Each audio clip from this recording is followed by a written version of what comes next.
देश के हालात कैसे हैं वो तो आप लगातार देख रहे हैं। दुनिया भर में बीजेपी सरकार की भी लगातार थू थू हो रही है। हिंदू मुसलमान की राजनीति का असर अब ये होने लगा है कि भारत भी अब श्रीलंका की तरह बनता नजर आ रहा है। जी हाँ दोस्तों, ये आप सही सुन रहे हैं। वीडियो देखेंगे तो आप भी हकीकत से रूबरू हो जाएंगे कि देश को बीजेपी सरकार ने किस तरह से गर्त में डाल दिया है। इतना ही नहीं, देश में हिंदू मुसलमानों के नाम पर बस राजनीति की जा रही है और सियासी रोटियां सेकी जा रही हैं, जिसका असर अब ये है कि भारत के कई राज्यों में श्रीलंका की तरह नज़ारे देखने को मिल रहे हैं। ये जानकर आप यकीन नहीं करेंगे, लेकिन यही हकीकत है, यही असलियत है। बताते हैं आपको पूरी खबर, लेकिन उससे पहले आपसे एक अपील है कि वीडियो को पूरा जरूर देखिएगा और साथ ही साथ चैनल को सब्सक्राइब करना बिल्कुल ना भूलिएगा। नमस्कार, आदाब, सत श्री अकाल, स्वागत है आप सभी का। भारत में अब सिर्फ नफरत की राजनीति की जा रही है, जिसका असर ये है कि भारत के राज्य अब श्रीलंका की तरह हो गए हैं। सुनने में थोड़ा अजीब लग रहा होगा ना, लेकिन यही सत्य है। आप पिछले कई दिनों से देख रहे होंगे कि श्रीलंका जल रहा है। आलम यह है कि खुद कल तक प्रधानमंत्री रहे महेंद्र राजपक्षे का पुश्तैनी घर फूंक दिया गया। सत्ता पक्ष के तमाम लोगों की जान खतरे में है। श्रीलंका में जनता सड़कों पर आ चुकी है। श्रीलंका का ये हश्र आखिर हुआ क्यों, ये भी आपको बता देते हैं। पिछले लगभग 15 से 20 सालों में जिस तरीके से श्रीलंका में मुस्लिम आबादी के खिलाफ नफरत की राजनीति बोकर चुनाव जीता गया, उसी का परिणाम है ये कि अब श्रीलंका पूरी तरीके से जल रहा है। इतना ही नहीं, सत्ता पक्ष के लोग और पत्रकारों की भी हालत खराब हो चुकी है। ये क्यों हुई? सिर्फ और सिर्फ नफरत की राजनीति को लेकर, जो अब भारत में भी देखने को मिल रही है। एक खबर के मुताबिक जिसमें लिखा है कि धर्म के नाम पर राजनीति एक बहुत ही खतरनाक फॉर्मूला है, जिसमें जनता कार्ल मार्क्स के अनुसार अफीम के नशे जैसी मस्त हो जाती है और नेता एवं शासक मजे करते हैं। अफसोस है कि ये नशा मोदी जी की नफरत की राजनीति के कारण भारत में भी फैलता जा रहा है। हमारी अर्थव्यवस्था का ये हाल है कि महंगाई आसमान छू रही है। ये तो सच है भैया, महंगाई आसमान ही छू रही है, लेकिन मोदी सरकार इस पर बोलने पर कतरा रही है। इतना ही नहीं, महंगाई बेरोजगारी को लेकर मोदी सरकार कोई बात तक करने को तैयार नहीं है। सीधे तौर पर सिर्फ और सिर्फ मंदिर मस्जिद के बीच लोगों को उलझा दिया गया है। इतना ही नहीं, एबीपी की खबर के मुताबिक राहुल गांधी ने भी बताया है कि भारत श्रीलंका की राह पर चल रहा है। कैसे, वो भी आपको बता देते हैं। इस खबर में लिखा है कि कांग्रेस नेता राहुल गांधी ने एक बार फिर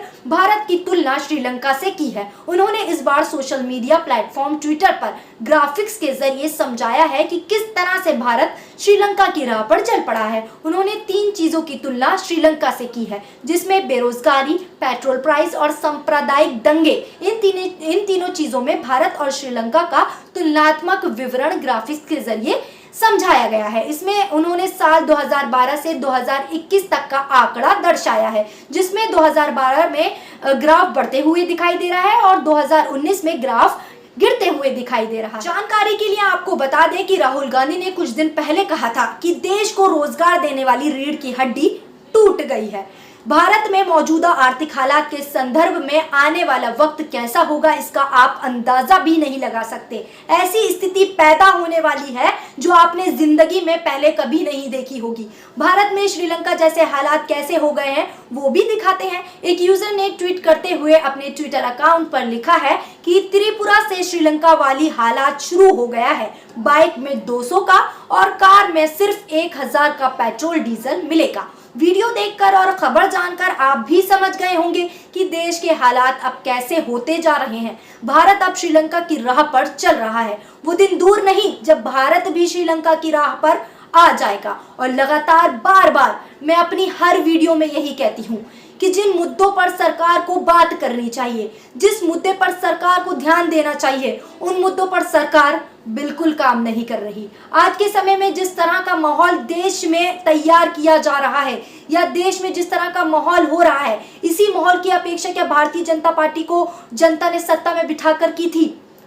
सोचने वाली बात है कि आज जिन मुद्दों पर बात होनी चाहिए, बहस होनी चाहिए, उन मुद्दों पर बहस क्यों नहीं हो रही। आज हमारे देश की स्थिति बद से बदतर हो चुकी है और वो दिन दूर नहीं जिस तरह की आग श्रीलंका में लग रही है, ये जिस तरह का माहौल श्रीलंका में चल रहा है, जिस तरह से श्रीलंका में हिंदू मुस्लिम के नाम पर चुनाव जीतकर सरकार बनी और फिर वहां पर हिंदू मुसलमान के नाम पर दंगे फसाद हुए, ठीक वही अब धीरे धीरे भारत में भी करने की कोशिश की जा रही है। क्योंकि यहाँ की सरकारें भी हिंदू मुसलमान के नाम पर वोट बैंक बटोरती हैं। यहाँ की सरकारें सिर्फ बोल में बोलती हैं सबका साथ सबका विकास, लेकिन जमीन पर किसका साथ किसका विकास और किसका विनाश हो रहा है ये आप सभी जानते हैं, हमें बताने की जरूरत नहीं है। आज सभी विकास के मुद्दों को छोड़कर दुनिया की तमाम बातें हो रही हैं। आज विकास के मुद्दों को छोड़कर किस पर बात हो रही है ये आप भी जानते हैं।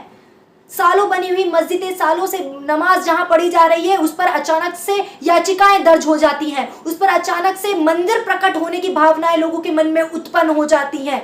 तो देख सकते हैं किस तरह से हिंदू मुसलमान करवाने की कोशिश की जा रही है, किस तरह से दंगे फसाद करवाने की कोशिश की जा रही है। और सरकार भी यही चाहती है कि देश में हिंदू मुस्लिम हो, मंदिर मस्जिद हो, क्योंकि सरकार का एजेंडा भी हिंदू मुस्लिम के नाम पर राजनीति करने का है। और हिंदू मुसलमान नहीं होगा तो सरकार किसके नाम पर वोट मांगेगी, क्योंकि विकास के नाम पर तो वोट मांगने भी इन सत्ताधारियों को शर्म आएगी। विकास के नाम पर वोट की भीख मांगेंगे तो इनकी आंख झुक जाएगी शर्म से, क्योंकि इन्होंने विकास किया नहीं। विकास करते तो बोलने की और दिखाने की जरूरत ही नहीं पड़ती, विकास खुद चमकता है।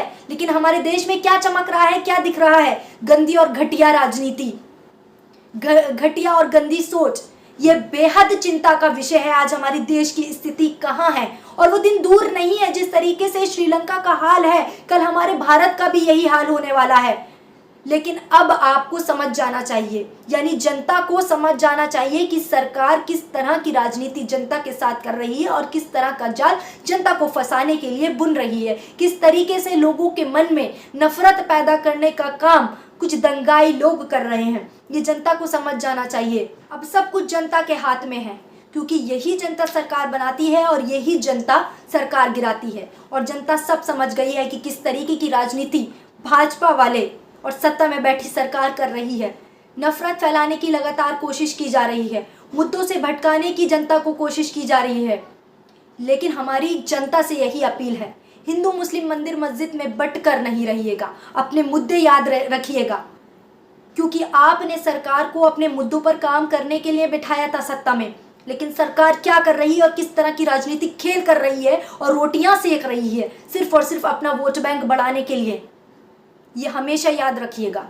और अपने मुद्दों को याद रखिएगा कि क्या कुछ हमारे मुद्दे हैं, क्या कुछ जनता के अहम मुद्दे हैं। सरकारें लाख कोशिश कर लें जनता को भटकाने की, हिंदू मुस्लिम मंदिर मस्जिद कराने की, लेकिन जनता भटकेगी नहीं। और जनता लगातार यही दिखाती रहेगी, यही मिसालें देती रहेगी कि हिंदू मुस्लिम सिख ईसाई सब एक हैं। कितनी ही चाहे हमारे देश में, हमारे भारत में भाईचारे को तार तार करने की कोशिश कर ली जाए, ये भारत का भाईचारा जो विदेशों में मिसाल देता है, हिंदू मुस्लिम सिख ईसाई सब आपस में है भाई भाई, इस लाइन को हम तार तार नहीं होने देंगे, क्योंकि हम भारतवासी हैं जहां पर भारत की भाईचारे की मिसालें दी जाती हैं।